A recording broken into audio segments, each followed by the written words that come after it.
Time spent at home during the pandemic saw more people getting crafty. And arts and crafts is still growing in popularity, drawing in a whole new generation of makers.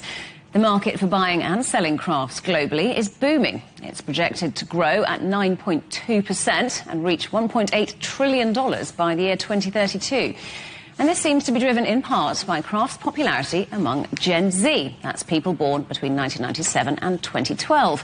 Around a third of teenagers now enjoy learning crafts such as knitting, sewing, jewellery making and crochet. And here in the UK, a quarter of all arts and crafts startups are by people from Gen Z. Well, let's talk now to Natalie Melton, who's Executive Director of the Crafts Council in the UK. Welcome to the programme, Natalie. Thank you for coming on. So is this a boom in crafts driven by a post-pandemic boost, or is it something else?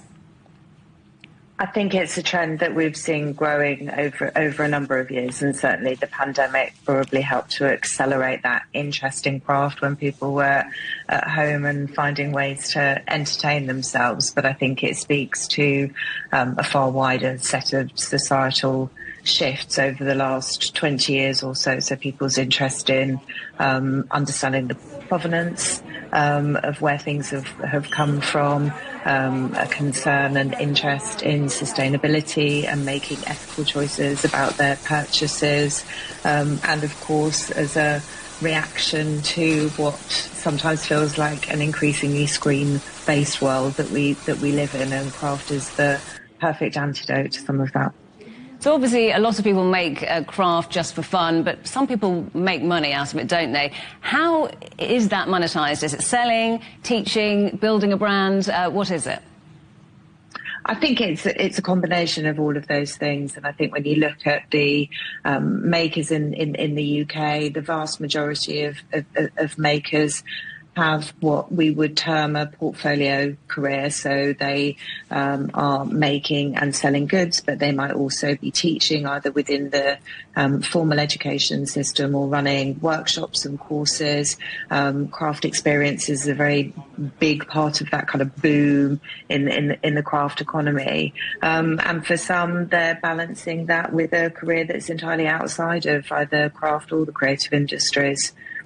So there are some online platforms which have made this a lot easier, haven't they? Etsy, eBay, others, I'm sure. How have these online platforms changed that business model for people who make crafts?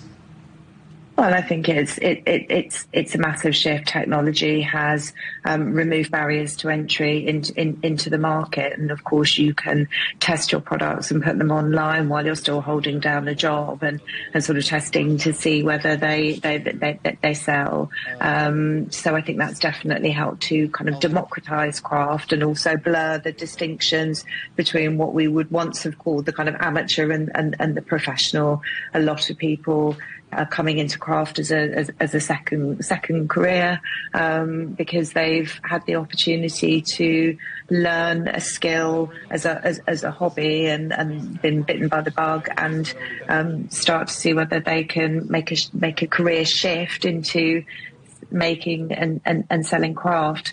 And I think that speaks to this sort of changing work habits of the Gen Z generation, where I think they're much more inclined to have a side hustle or hold down 2 or 3 different things. They don't have the same job security that there once was, perhaps 20 or 30 years ago. And I think they're seeing that as an opportunity to be able to kind of develop a mixture of ways in which they earn a living.